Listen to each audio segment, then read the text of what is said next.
Hey everyone, it's me back again with another iPhone-based video, which at this point may just become a regular feature of the channel, especially for the time being, because it appears we're basically on a minute-to-minute news cycle with political and economic news, which, you know, given the usual production schedule of our channel and the content we make, is just really difficult to respond to without resorting to filming myself on my iPhone in my living room. So again, apologies for the lower audio-visual quality, but once again, we need to have a conversation. If you missed it, I made a video late last week talking about, you know, the current, you know, political chaos we find ourselves in with the beginning of Trump's second term. That video happened to be motivated particularly by the spending freeze, which was being threatened. It appears, at least for the time being, it's somewhat on the back burner or, you know, kind of politically untenable right now. Who knows, this may make a surprise appearance slightly later on in this administration. But for the time being, we've moved on to other fresh horrors, such as the trade wars we're kicking off with some of our closest allies. You know, apologies, Canada, for example. I know you guys are once again sort of hitched to the bumper of the pickup truck that is America careening around the side of a mountain, now driven by an absolute madman. If it's any consolation, which I'm sure it isn't, many of us are just as distressed as you guys are and did not vote for this. But whatever, it doesn't matter. As Americans, it's our responsibility to do something. So in that video, I talked about kind of the situation we're in, how we got here, the fact that this did not start and end with Trump, and kind of what to do next. I won't bore you guys by repeating the video. It's linked in the description if you want to watch it. But it did get a pretty substantial response and a ton of comments, and notably one of the themes in the comments, and this is also something I've been getting a lot on social media, people have been emailing, etc., is some version of why should I bother saving, investing, planning for retirement, any of these financial things if the world is just burning?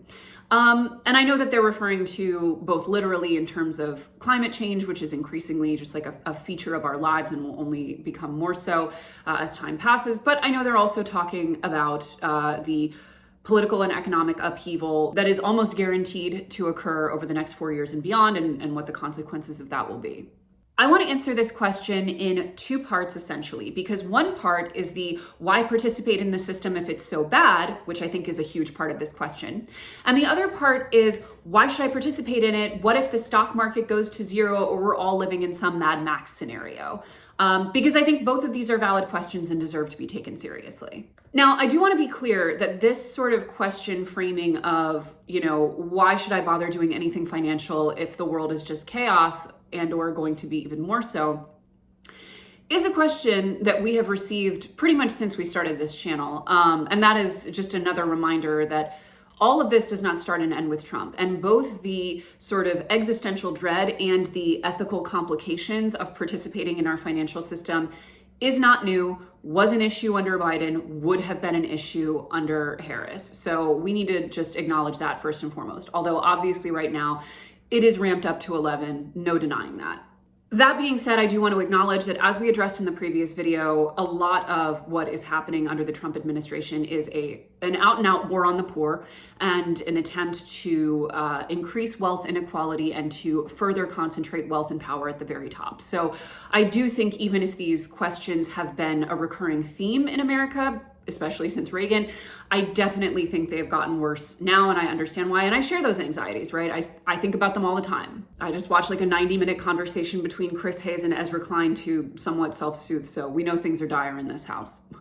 But this question of the world is burning, so why should I care, is one that I really do want to take seriously, because I feel like it just really never gets taken seriously from either side, especially in the financial media ecosystem.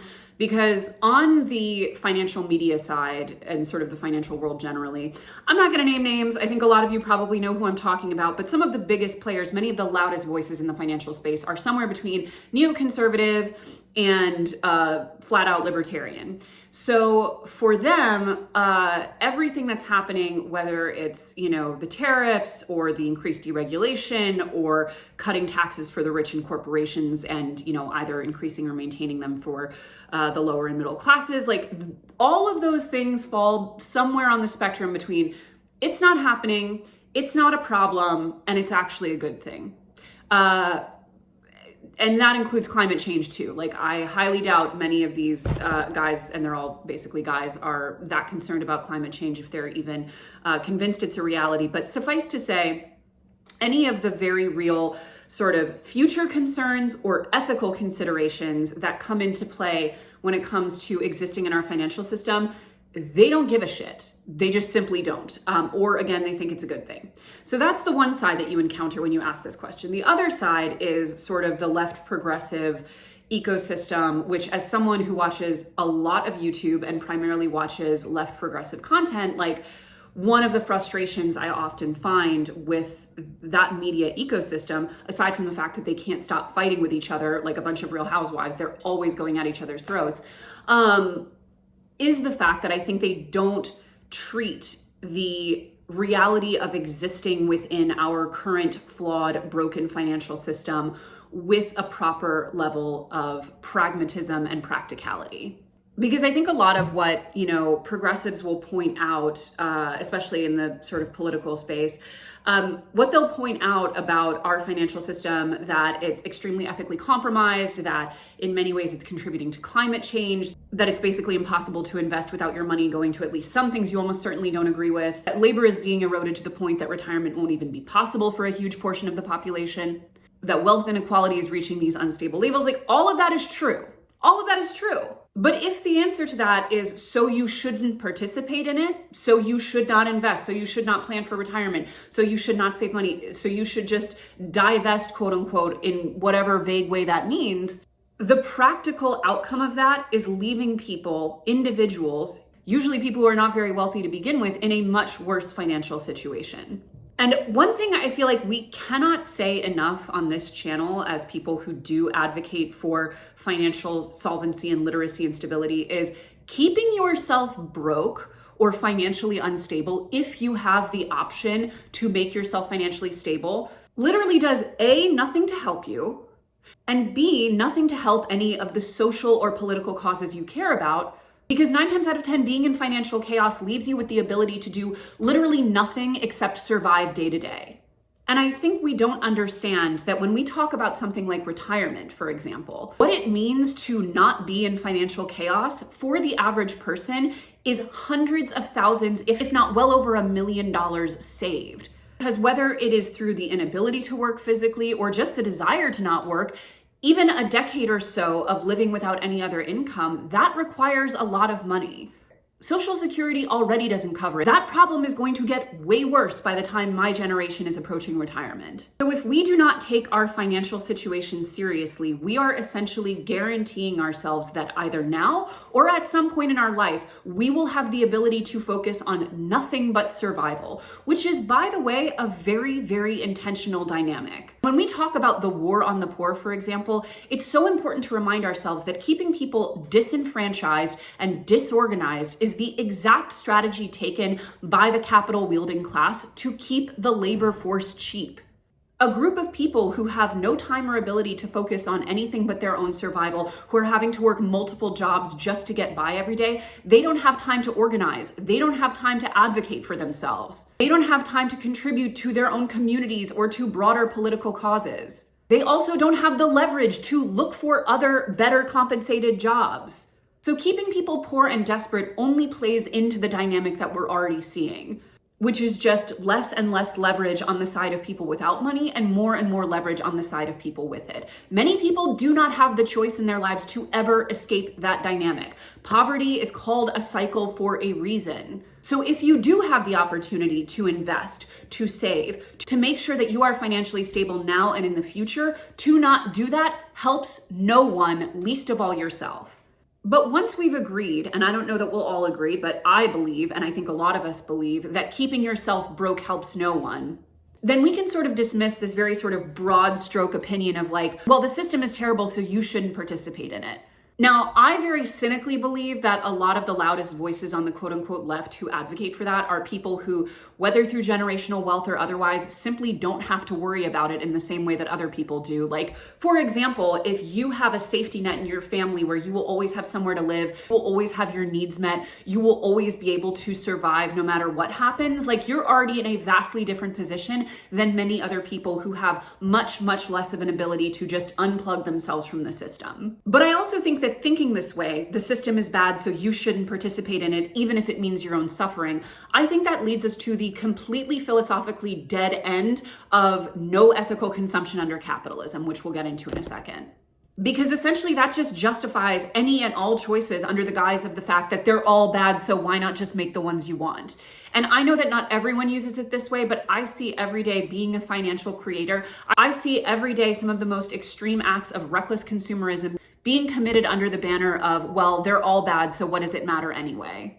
I believe, and I think the only rational way forward is that, yes, the system is bad. That doesn't mean that abstaining from it entirely is either possible, let's start there, or advisable for 99% of people. And it's also worth noting that part of shoring yourself up financially and creating basic financial stability is so you are able to make those better choices. For example, when it comes to something like consumerism and the no ethical consumption under capitalism, you are certainly able to make much more informed and ethical consumer decisions to buy from companies with better labor practices, with better production standards, if you have more money, because 9 times out of 10, those products are much more expensive. But so once we acknowledge that, yes, the system is imperfect, that doesn't mean you need to screw yourself over. I think we need to move to the second part of this, and I think the animating belief behind a lot of these questions, which is, what should we do? Why should we invest if, like, for example, the stock market is just going to go to zero one day, or, the banks will collapse, or any of these other extreme scenarios? So let's start by talking about investing, because that's something we talk about all the time here at TFD, and it is very much linked up to your retirement. And it's something that we advocate for. Like, you'll see us all the time advertising an app called Betterment. They're great. Use whatever one you want. Just say, point being, get into investing. And we say that because for the vast majority of people, it is impossible to build up enough wealth to take yourself through retirement comfortably without participating in the stock market. That's what a 401k is. That's what an index fund is. All of these investment vehicles, by necessity, are tying you up with the stock market. And I want to say, on the ethical front, yes, it is basically impossible to have a properly diversified portfolio and not be investing to some extent in some things that you don't agree with. I will link you in the description my friend Amanda Holden, Dumpster Doggy.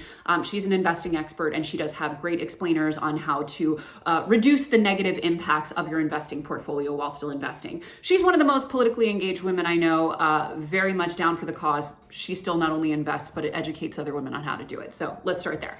But when we talk about, like, well, what happens if the stock market goes to zero? We have over 150 years of stock market data. We have gone through the Great Depression, 2 world wars, the 70s economic crisis, the Cold War, the 2008 crash, countless other social, political, economic upheavals. And we still have not only all of the data that we can look back at the stock market, but a very well-established record of the fact that over a long enough period of time, it is the single best vehicle for wealth creation for essentially all classes of Americans. And especially if you're looking to outpace inflation, one of the only ways that we can guarantee something like a dignified retirement. Like it or not, we are in a situation where Social Security is insufficient and most people do not have pensions. In order to get to those numbers we talked about earlier and to not be essentially having to drive for Uber Eats until you are literally dead, which is the case for many senior Americans right now, you are going to have to participate in this system. And if you don't, it is going to be drastically more difficult for you to save enough money. But if we take these sort of doomsday scenarios of what happens if the stock market goes to zero, what happens if all my wealth evaporates, I want to take that seriously and say it is not impossible that that could happen. I mean, literally anything's possible. A meteor could strike the earth and kill us all tomorrow. Like, anything's possible, right? I won't say it isn't. Much crazier things have happened throughout all of the earth's history. I will say it's extremely unlikely, though. And what I will say more importantly is that long-term financial planning and wealth building are about playing the odds. They're about playing the averages, about making decisions based on what is likely to happen, what is the most established safe bet based on historical data. And again, looking back on that 150 plus years of historical data we have, we can see that the market returns of long-term investing in the stock market are the most sure, safe, secure bet to accumulating the kind of wealth that you will need in order to do things like retire, and again, especially beat inflation.